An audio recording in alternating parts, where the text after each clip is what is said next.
Thank you. So how many of you would like to have a lot more money in your lives? No, I said a lot more money in your lives. And how many to have a lot more happiness in your lives? And how many can stand a heck of a lot more of both in your lives? You've come to the right place. My name is Harv Eker. Welcome to the Millionaire Mind, the secret psychology of wealth. The first thing I want to do is I want to acknowledge you for being here. There's a saying that says 80% of success is just what? Who can tell me? Showing up. So since I can't reach you all, I need you to do me a little favor. Simply reach around, pat both your neighbors on the back and go, congratulations for being here.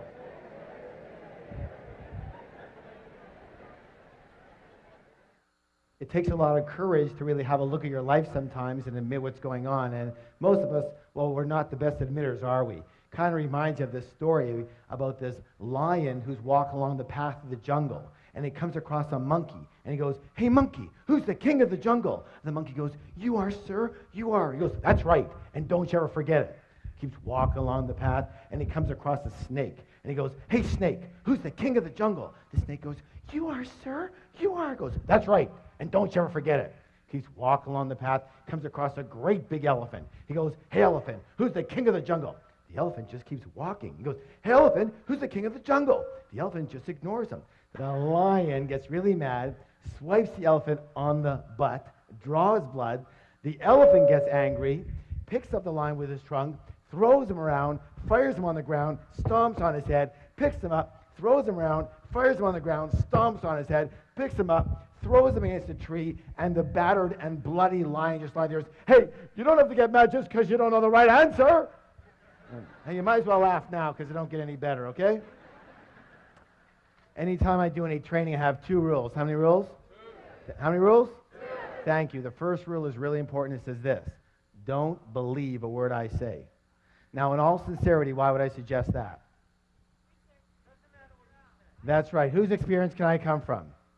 Thank you. Just my experience. It doesn't make it right. It doesn't make it wrong. It doesn't make it true. And it doesn't make it false. It just makes it my experience. All I can let you know, however, is that the information and principles you're about to learn here tonight totally transformed my life and has now transformed the lives of literally thousands and thousands and thousands of other people. Is it okay if I tell you just a little bit about myself? Thank you. I guess my claim to fame is that I owned at least a dozen different businesses before I hit the age of 30. Included in one of those businesses was opening one of the first retail fitness stores in all of North America. Now, the interesting thing about that company is that I started that business with $2,000 that I borrowed on my Visa card. And from there, I was able to open 10 company-owned locations in only 2.5 years, and then sold half my company shares to a Fortune 500 company for $1.6 million. How many wouldn't mind starting with a $2,000 credit card loan and having $1.5 million in your pocket a couple years after that? Excellent. After that, I kind of semi-retired. I moved down to San Diego, and I began doing some consulting, some one-on-one consulting. And I guess it was pretty effective for people because they started bringing friends and relatives and managers and partners, and pretty soon it was 1-on-2 and 1-on-5 and 1-on-10 and 1-on-20. And someone suggested, Harv, you might as well open up a school already. And I said, you know what? That is such a good idea. And I did. And I founded the Street Smart Business School and taught thousands of people all across North America street smart business strategies for high-speed success. What kind of success, please? Thank you. And it was during these seminars that I noticed something. I noticed something very, very, very, very, very, very strange. Would you like to know what it was? Well, maybe I'll tell you next time, but what it was simply this, that you can actually have 2 people sitting side by side in exactly the same room. And one person would take these principles and they would skyrocket to success. But what do you think would happen to the person maybe sitting right beside them? Not a heck of a lot. And I realized right there, you can actually have the greatest tools in the world, but if you have just a tiny leak in the toolbox, we have a little problem. So I began designing programs based on the inner game. What game? Thank you. The inner game of money and success. And when we blended and combined the inner game with the outer strategies, with the outer tools, virtually everybody's results went through the roof. Does that make sense, y'all?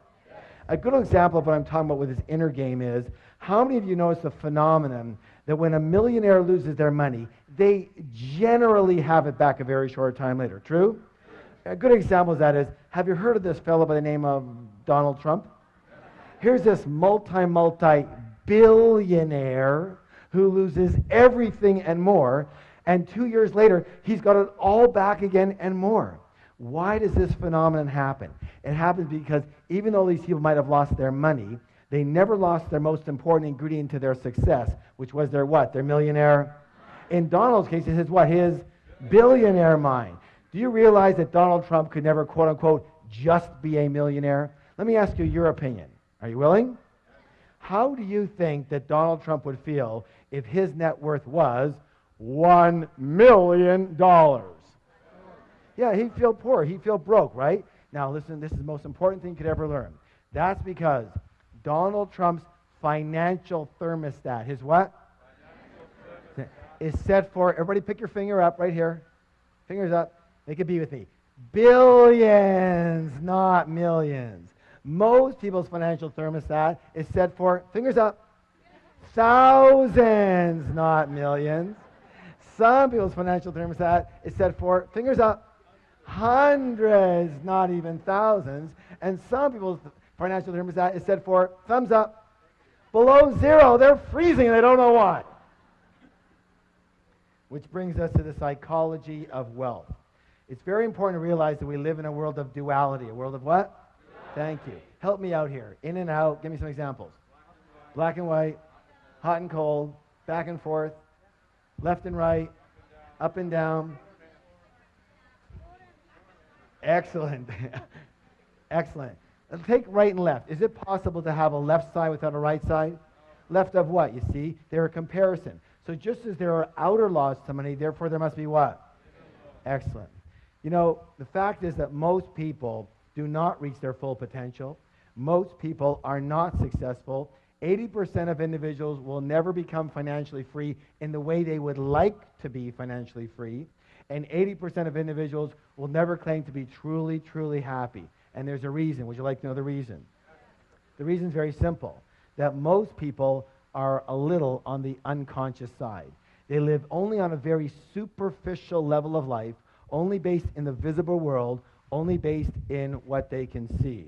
Now, a good example I'm talking about here is we're going to call this the tree of life. Tree of what? Life. Excellent. And on this tree grows what? Fir. Who said fir? Fruits. What's the word? Fruits. So we take a look at the fruits of our life, which are our results, right? And we don't like them. They're too small. They don't taste good. There's not enough of them, right? Well, what do we tend to do? Don't we tend to focus more and more of our energy and focus on those fruits, on those results? Yes? Except for one thing that we forgot. What is it that created those particular fruits? It's what? It's those roots that create those fruits. It's what's under the ground that creates what's above the ground. It's what's invisible that creates what's visible. True or true? Is that sometimes or all the time? Let me ask you a question. Is this the way it is in nature or not? Yes. Are you a part of nature? Yes. Then it may be the case that it might be the same with us, yes? Yes. All right, very good. So, the most important thing that I think people need to realize that they just don't seem to get taught anywhere is that we don't live in only one realm alone. We live in at least 4 different worlds at once. We live in the mental world. What world? The mental world. We live in the emotional world. What world? We live in the spiritual world. What world? And absolutely, we live in the physical material world. And what most people never get is that your physical material world, your results, what actually happens to you is nothing more than a printout of the other 3 areas. These are the fruits, but these are the roots that cause those fruits. This is your result, but these are your causes. Does that make sense? Yes? This is what's above the ground, but this is what's below the ground. This is what's visible, but this is what's invisible that causes what's visible. So, it boils down to this, that money in the real world, the real stuff, money, the physical reality, is nothing more than a result. It's a what? Result. Money is a result. Wealth is a result. Health is a result. Illness is a result. Your weight is a... We live in a world of cause and E. Let me ask you a question. How many of you ever heard anybody allude to the fact that a lack of money was a little bit of a problem? Anybody ever hear that? Let me say this right now. A lack of money is never, ever, ever, ever, ever a problem. It's never a problem. A lack of money is merely a symptom. What's the word? Of what's going on underneath. Lack of money is just the result. What is the root cause? Meaning that the only way to permanently, what's the word, please? Permanently change your outer world is to first change your what? You know what? We're going to give that some energy by doing a declaration together. Who can tell what a declaration is? A statement that we make what? Out loud. Thank you. And, you know, why does that work? And let me just put it this. I'm not going to get into the whole situation around it, but everything is one thing. Everything is energy. What is it? Energy. What is it? Energy. Everything is energy. And all energy travels in what? Frequencies and So when we make a statement out loud, we are sending a vibration, A, into the universe, and B, if we put our hand on our heart, on our chest, we feel the vibration of that specific statement throughout the cells of our body. Yes or yes? You know, I know for a lot of you, you're thinking, oh my God, is this ever hokey? But the way I figure is this. I'd rather be really hokey and really rich than really cool and really broke. How about you? All right, please stand up. Let's have some fun. Let's have some fun with it. Good job. Now, here's what I want you to do. Put your hand on your chest, on your heart. Sir, your chest, not her chest. Come on, let's go. And simply repeat after me. My inner world creates my outer world. My inner world creates my outer world. Again. My inner world creates my outer world. One more time, twice as loud. My inner world creates my outer world. Now, turn to somebody, look them in the eye, give them a high five and say, you have a millionaire mind. I wanted to share with you what's something called the process of manifestation. The process of what? All right, help me out here. Your thoughts, lead to your feelings, which lead to your excellent. One more time, all together. Your thoughts lead to feelings, lead to. I'm very well known for making the following statement, and the statement is even on the very back of the book that we've been talking about. And it says this. It says, give me 5 minutes with anyone, and I can predict your financial future for the rest of your life. How? Very simply. In a short conversation, I can identify what's called your money blueprint. Money what? Blueprint. Thank you. Each of us has a personal money blueprint already ingrained in our subconscious mind. And my friends, it is this blueprint, more than anything and everything else all combined, that will determine your financial life. You can know everything about business. You can know everything about marketing, about negotiations. You can be the best salesperson. You can be the best at your job. You can know everything about finances. You can know everything about stocks. You can know everything and every strategy about real estate. But if your money blueprint isn't preset for a high level of success, you will never, and I repeat, never amass a large amount of money. And if by chance you do, you will either quickly or slowly lose it. It's very simple. It boils down to that. And the good news is you can actually change your blueprint. Good? So let's talk about the blueprint so you understand it. How is your blueprint formed? The blueprint is formed specifically based on the information. The what? Thank you. The information or programming you received in the past, especially as a young child. Who are some of the primary sources of this information? Parents. Good. Who else? Teachers. Yes, religious leaders. Good. Good. Friends, grandparents. Good. Yes, media. Very good. Culture. Let's take culture. That's a good one. Isn't it true that certain cultures have a certain way of thinking and dealing with money? Yes.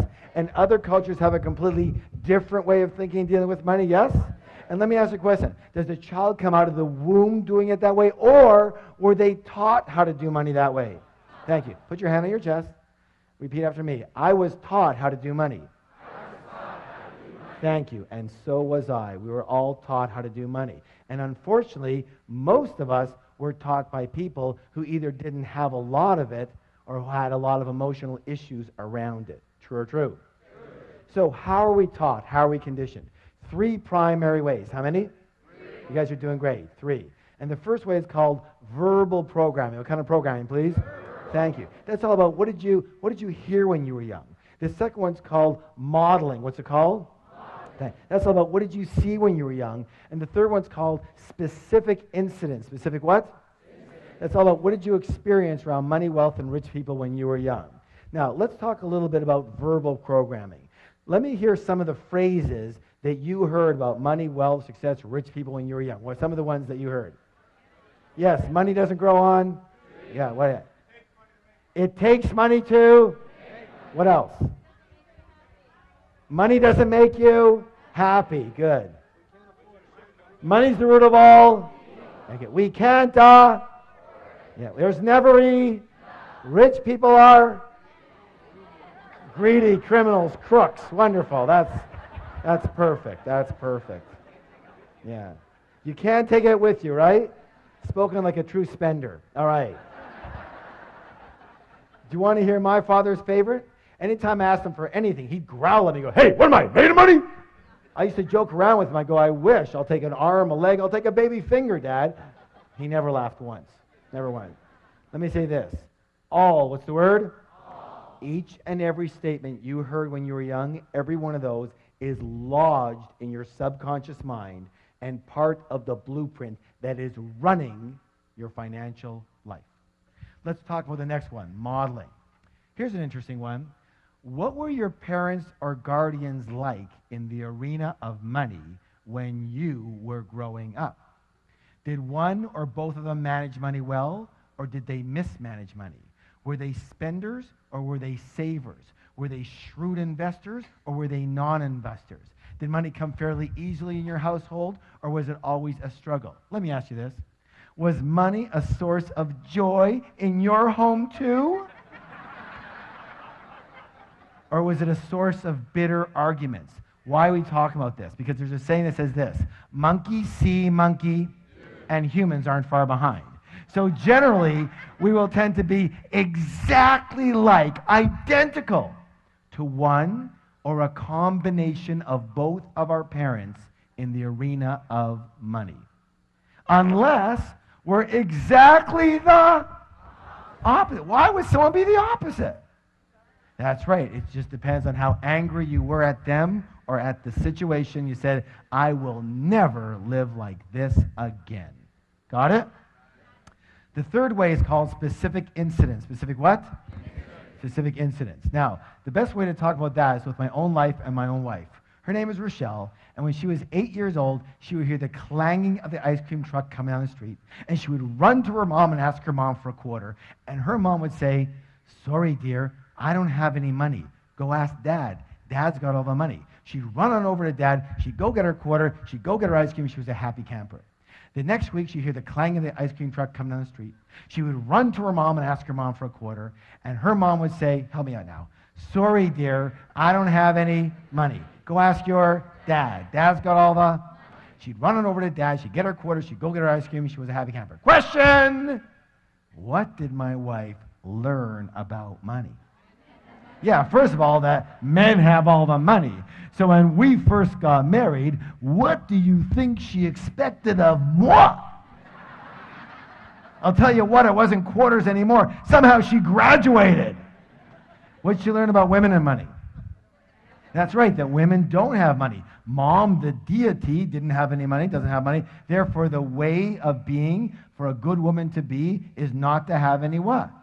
Any money. And so whenever she had money, she'd have to what? Get rid of it. And she was darn good at it too. You know, she's very exact. You give her $100, she spent $100. You give her $200, she spent $200. You give her $500, she spent $500. You give her $1,000, she spent $1,000. Then she took one of my programs. She learned all about the art of leverage. I gave her $2,000, she spent $10,000. There was only one thing we ever fought about. Can you guess what it was?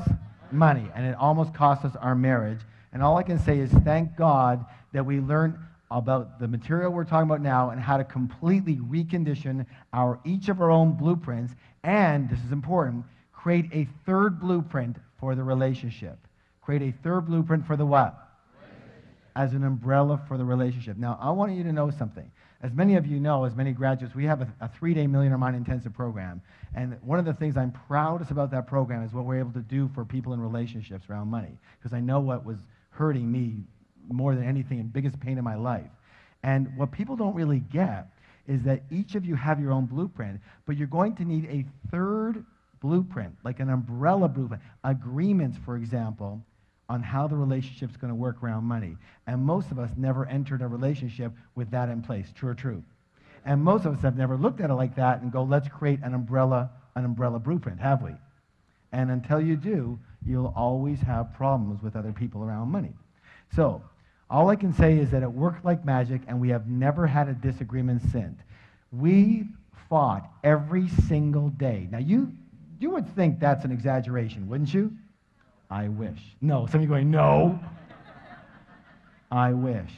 Every single day for 9.5 years. And we have never had a single disagreement around money since. And now it's been 11 years. Good or good? All right, give that a hand. Hey, you can do better than that. Let me hear ya.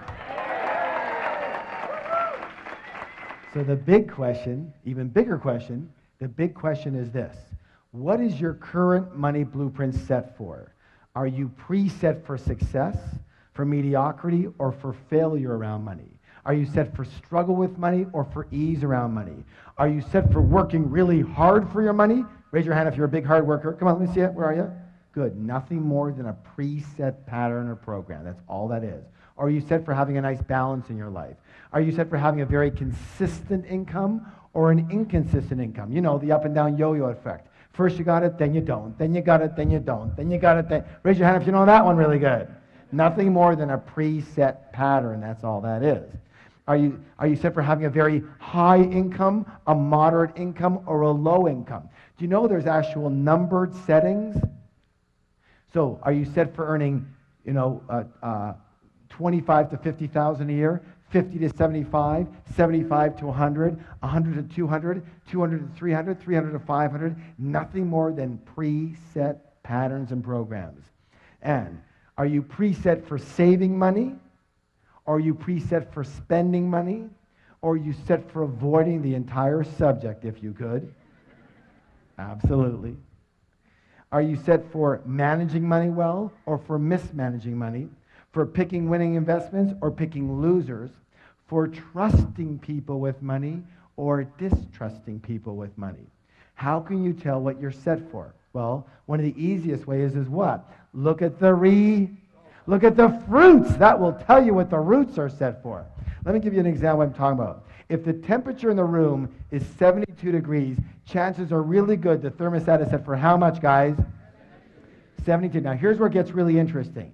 Now, imagine that it's really hot outside and the windows are open. Is it possible that the temperature in that room could, say, get to 77 degrees? Yes or no? But what will eventually happen?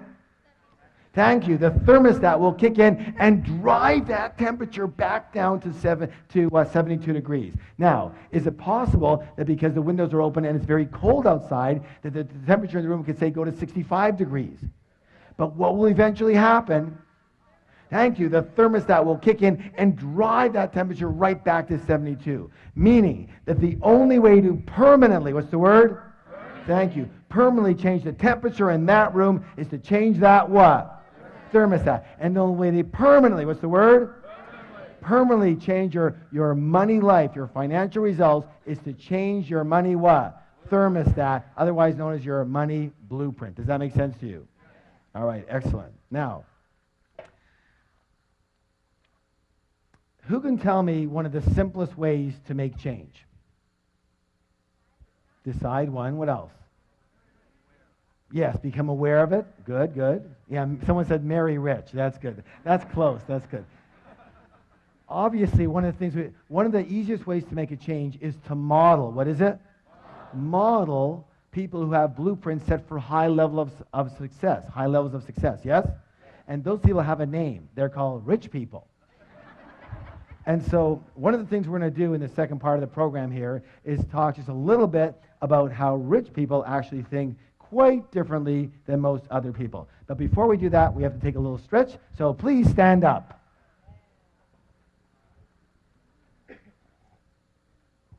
All right, raising your arms nice and high. I want to hear a big, big groan. Let me hear you. Oh, good job. And this way. Oh, louder.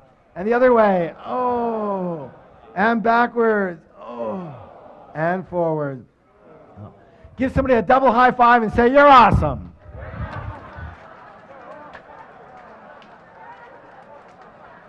And have a seat. Have a seat.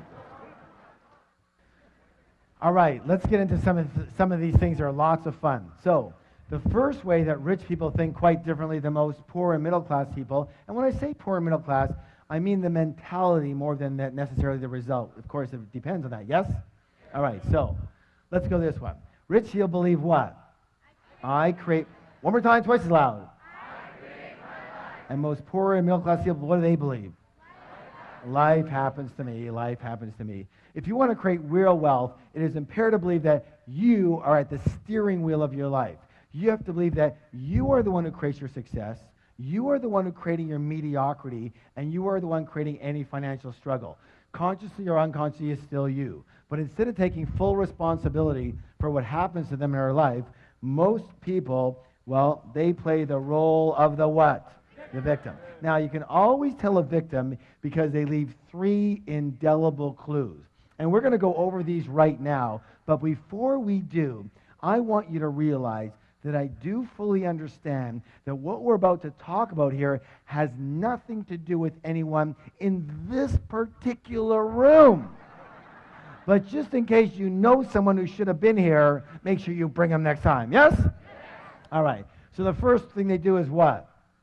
They blame, that's right. They blame the economy. They blame their type of business. They blame the stock market. They blame the real estate market. They blame the city they live in. They blame the taxes. They blame the government. They blame their employer. They blame their employees. They blame their manager. They blame customer service. They blame their partner. They blame their upline. They blame their downline. They blame their husband. They blame their wife. And of course, everybody wants to blame their parents for something.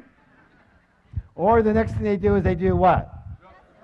Thank you. They justify their situation by saying something like, well, you know, money's not that important. Let me ask you a question. If you said that your husband or your wife or your boyfriend or your girlfriend wasn't that important, would they be around for very long? I don't think so, and neither would what? You know, neither would money. And people come up to me in my major seminars all the time, and they'll walk up and they'll say something like that. They'll say, well, you know, Harv, money's not that important. And I'll go, you're broke, aren't you? And they'll go, well, right now I'm a little short. No, not right now, always. You've always been broke, yes or yes. And they go, of course they're broke. Of course they're broke. If you didn't think having a motorcycle was important, would you buy one? Would you have one? Of course not. If you don't think having a pet parrot is important, would you buy one? Would you have one? Of course not. If you don't think money's important, would you have any? Of course not. You know, you can actually dazzle your friends with this information. The next time your friend comes up to you and says something lame like that, here's what I want you to do. I want you to roll your eyes up into here and look up into the heavens and put your hands up here on your forehead and go, you're broke. And they're going to go, how did you know? And you're going to go, what else do you want to know? That'll be $50, please, and you'll have a whole new business. Of course they're broke. Let me just say this for the record. Anybody who says money is not important doesn't have any. True or true? All right, now, the third one here is absolutely imperative. What's it say, please? Complain. Let me say this right now. Complaining is the absolute worst possible thing you could do for your health or your wealth. The worst. Why? Well, one of our other programs is called the Wizard Training. What kind of training? And that's all about how do you manifest what you want with elegance and joy versus a lot of struggle. And the way to do that is using universal principles. And so you can be in alignment with the laws of nature instead of fighting against them. Does that make sense? All right. And one of those principles I'm sure you heard of, and it says this. I want you to repeat it. It says, what I focus on expands. Let me hear you. What I focus on expands. One more time. What I focus on expands. Tell somebody else, please. Excellent. Now, here it is. Let me ask you a question. When you are complaining, what are you focusing on? What's right with your life or what's wrong with your life? And since what you focus on expands, what are you now going to get more of? What's right with your life or what's wrong with your life? Absolutely, you're going to get more of what's wrong with your life. When you are complaining, you are actually attracting crap into your life. When you are complaining, you turn into this big, giant crap magnet. And have you ever heard that complainers, I mean, you know, they usually say the same thing, say, well, of course I complain. Look how crappy my life is. And now you know better, so you can say, no, it's because you complain that your life is so crappy. Shut up and don't stand near me. So I'm going to give you some homework. Are you willing? An action plan. Now, here's what I want you to do. For 7 days, how long? No complaining. Not out here and not in here.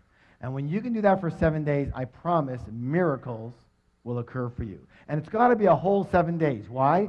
Because you still might have some, you know, residual crap coming to you from before, right? Because crap doesn't travel at the speed of light, you know. It travels at the speed of crap, and it's really slow. So it has to be a whole 7 days. Are you willing? All right, good job. Now, here's the thing you have to understand. Here's the secret. Are you ready for the secret? No, you're not ready. Are you ready for the secret? All right. Lean forward. Hands on your ears. Let's see them. Okay, here we go. Ready? There's no such thing as a really rich victim.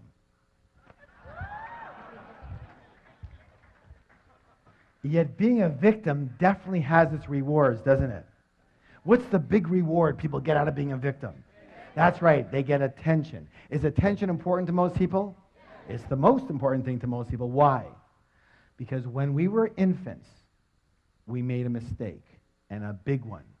Almost all of us. And what we did is we equated attention with love for the purposes of survival. But they're not the same at all. Does that make any sense? And because of that mistake, most of us really don't even know about true love. We know about what's called ego love, meaning we love another person for what they do for us versus who they are, having nothing to do with us. And worse than that, we love ourselves for what we do for us. In other words, when we're good, we love ourselves. And when we're bad, we don't love ourselves. True or true? Okay? And that's the biggest problem we have with most people today. And let me say this again, that at the 3-day Millionaire Mind Intensive, and I know a lot of you have been there, one of the blessings we have is this ability to be able to disconnect those two so that you truly love another person for who they are, which means you can truly love yourself for who you are and accept yourself the way you are right this moment. Good or good? Good. And that's another blessing that we have.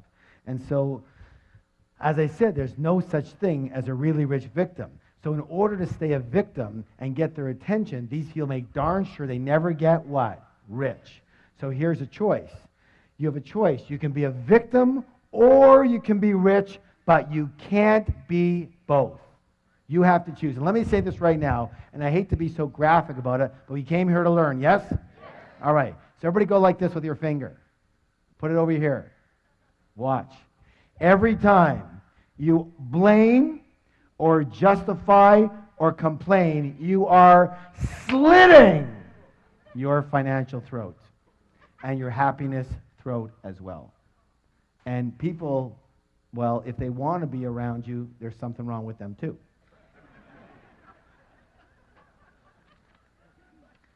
So it's time to acknowledge the fact that you create everything that's in your life, you create everything that's not in your life, and everything in between. You create your wealth, you create your non-wealth, you created your exact financial situation that you're in right now. Now that's a good thing to know, isn't it?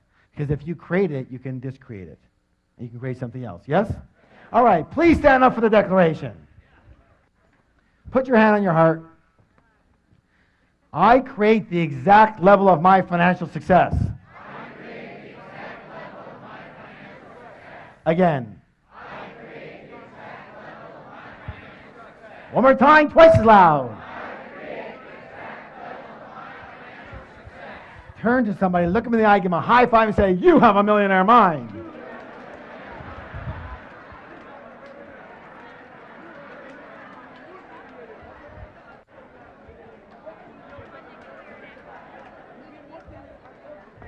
And have a seat. Good job. All right, here's another one. This is very important. Now, what do we do when something's very important that's coming up? We do a drum roll. Ready? Let's hear it. Let me hear it.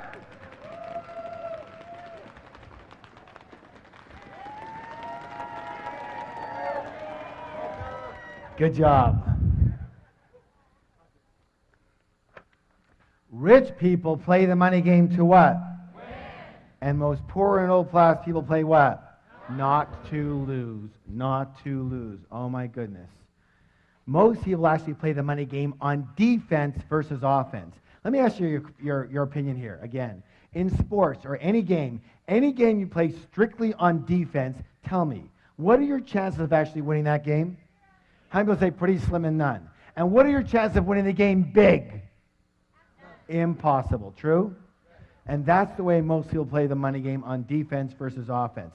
You know, their primary concern for a lot of people is survival and security. You know, so what is your goal? What's your objective? What's your true intention? For a lot of people, their primary intention is to have enough to pay the bills. I just want enough to pay the bills. On time would be a miracle. Or I just want to get by. Or I just want to earn a decent living. And due to the power of intention, that's exactly what you're going to get, and not a dime more.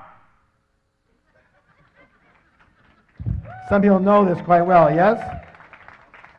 Or you have middle class people, and middle class people, what's their big intention? They just want to be what? Comfortable. You know, it's so important to them, we're going to write it 2 times. So there's comfortable, and then there's this word. What's this word? And we all know comfortable leads to rich, yes? Yes? Yeah, and that's not my experience. Let me say this right now, just for the record, in my experience. Comfortable and rich are planets apart. Planets apart. What you need to do and who you have to be comfortable is a whole different world than who you have to be and what you have to do to get rich. Is that clear at all? Is that really clear? I hope you get it. Because I would say that's one of the number one issues with most people sitting in the room right now. Your goal is to be comfortable. Let me say this right now. If your goal is to be comfortable, you will never get rich. Never. On the other hand, if your goal is to get rich, you're going to end up mighty comfortable. So here's the thought.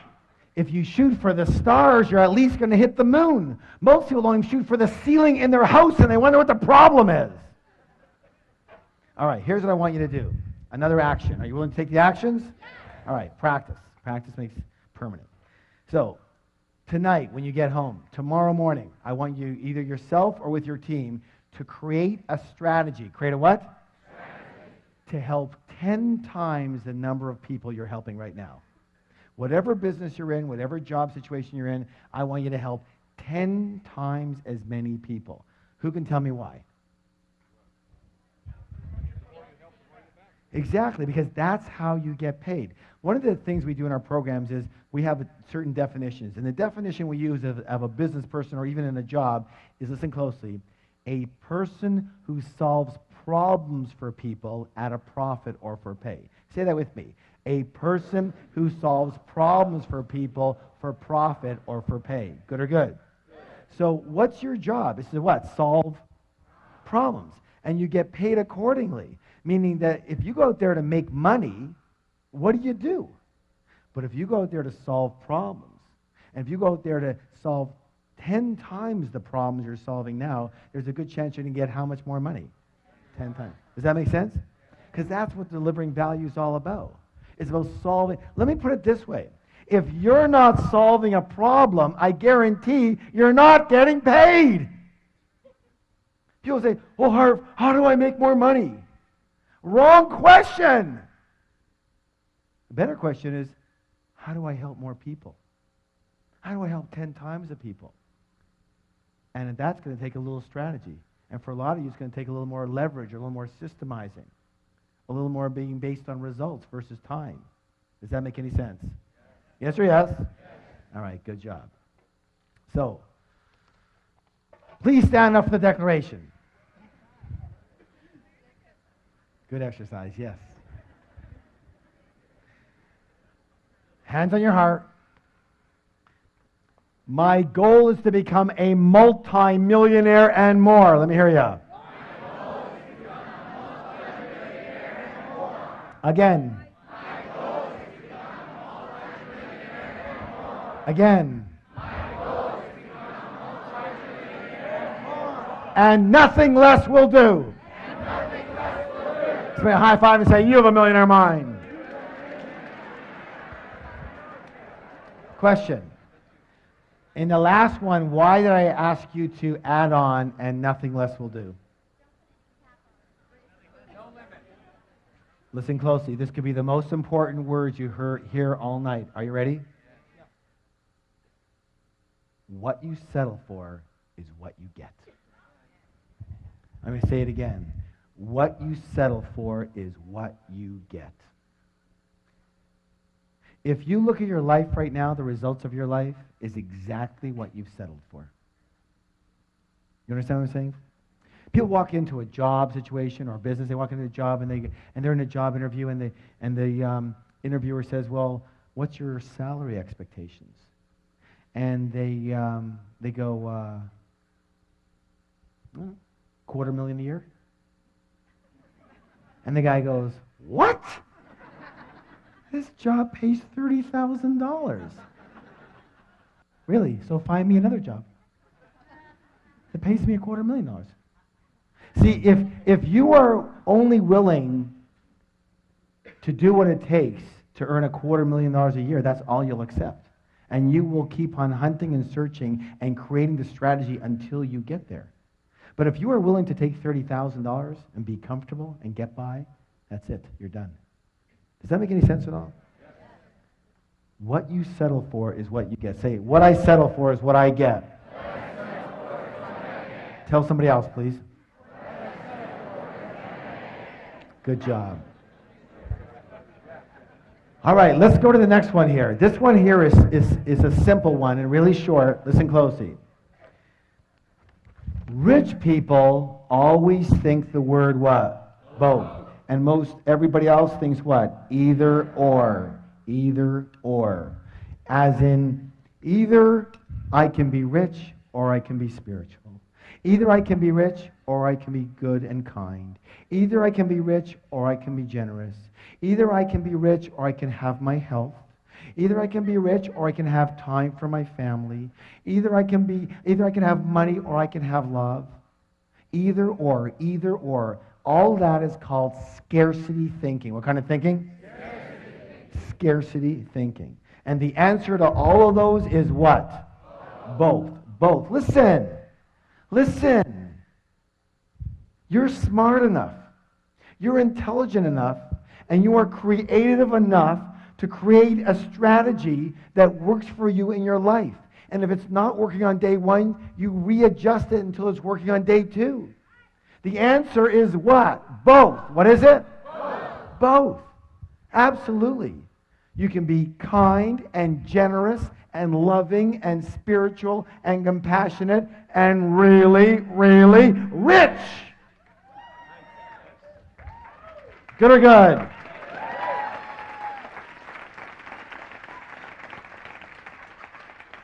Let me ask you a question. How many of you ever heard the saying, you can't have your cake and eat it too?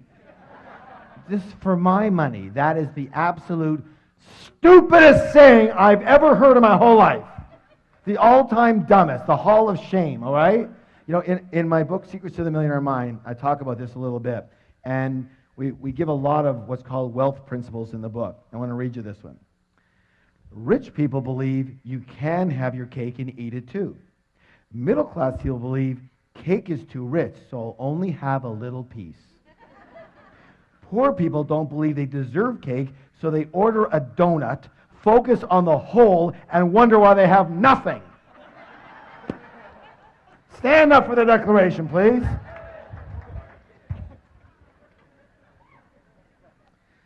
It goes like this. I can be kind, generous, and loving and still be really, really rich.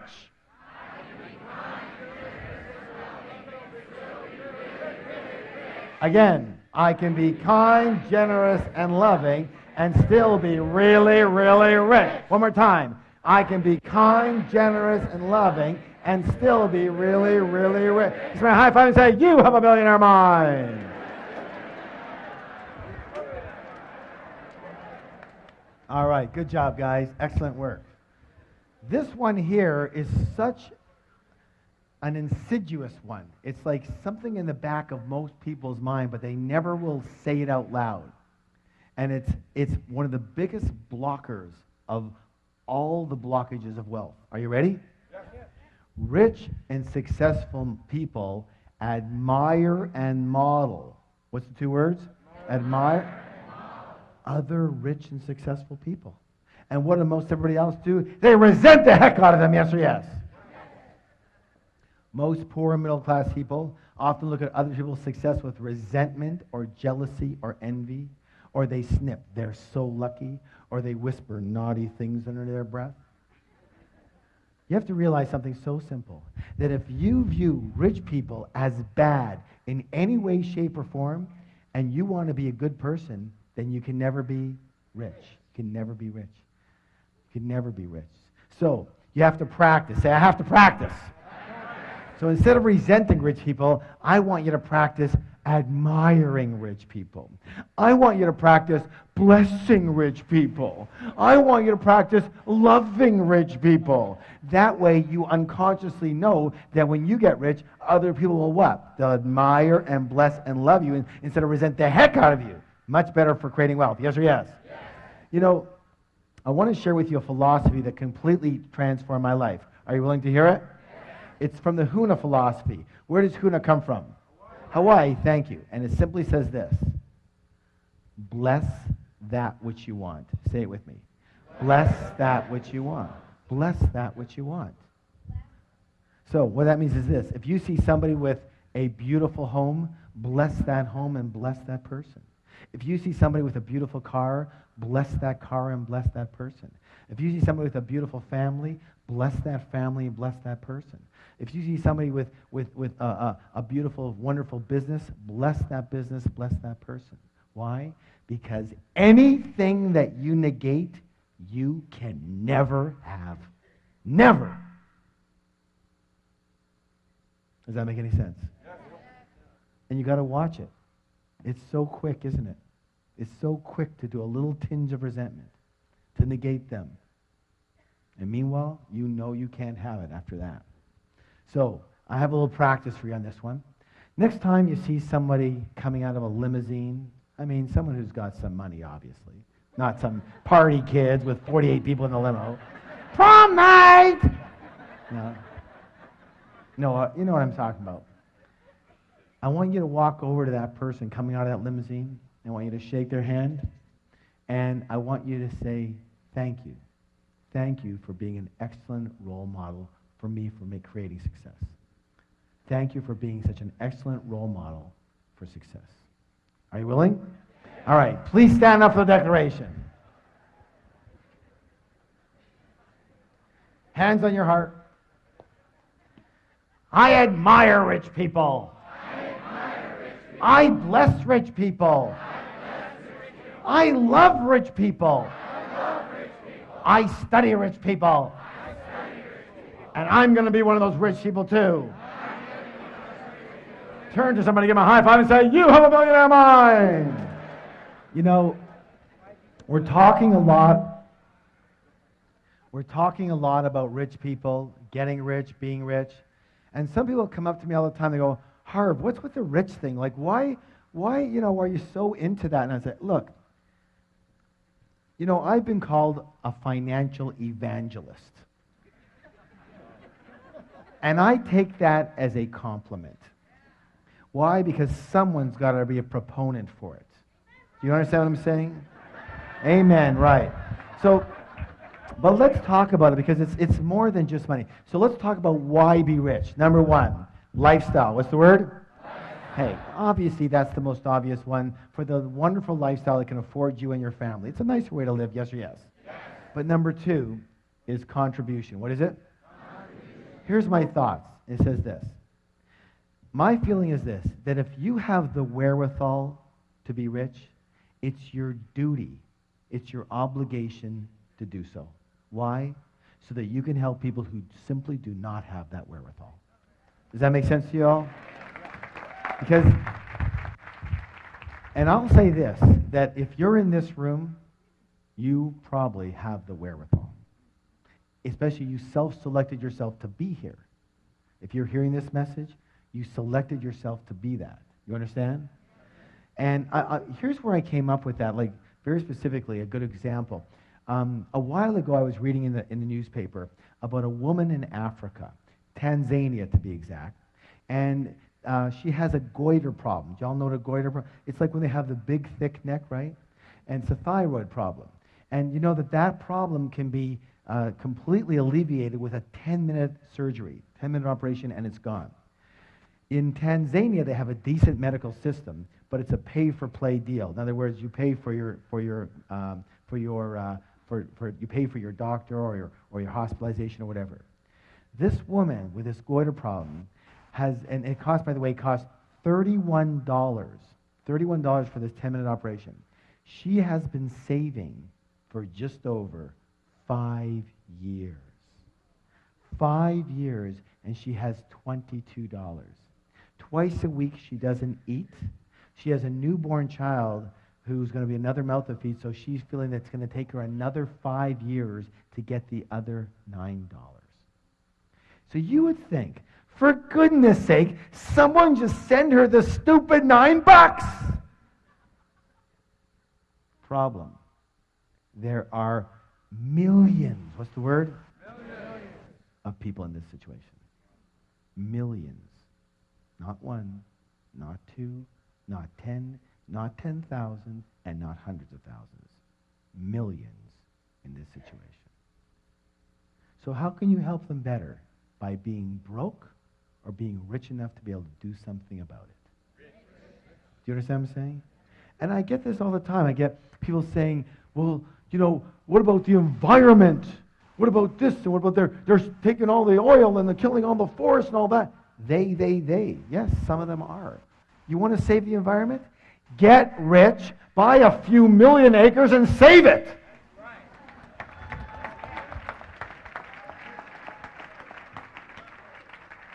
You're going to have some power and control over your land. You understand what I'm saying? Yes or no? Yes. Take responsibility is what I want to say on that. Okay, this one over here, one more here. This is critical. The third reason is for what? Who you have to become in order